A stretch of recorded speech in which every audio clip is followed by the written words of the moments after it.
Diuen que el més difícil no és arribar sinó marxar. Aquest és el cas del Segismond Rovira, el propietari de la mítica Galeria Rovira de l'Eixample de Barcelona. Després de 70 anys obrint les portes i acollint exposicions de tot tipus, avui en Segismond diu adeu a aquesta etapa i tanca la sala definitivament.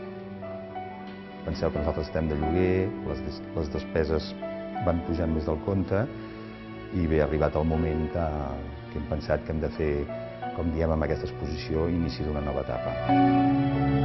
Creada l'any 27 per l'activista cultural Segismond Rovira i Bori, la sala va néixer com un local comercial de papereria, impremta i galeria d'art.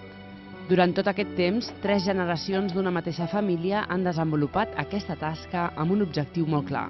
Recuperant tot el tema, sobretot de dibuix, il·lustradors del primer terç del segle XX, entroncant sempre amb tot aquest sentiment de catalanitat, que també en moments determinats es va ajudar artistes que es havien exilat, sobretot a París, i perquè aquí poguessin fer exposicions.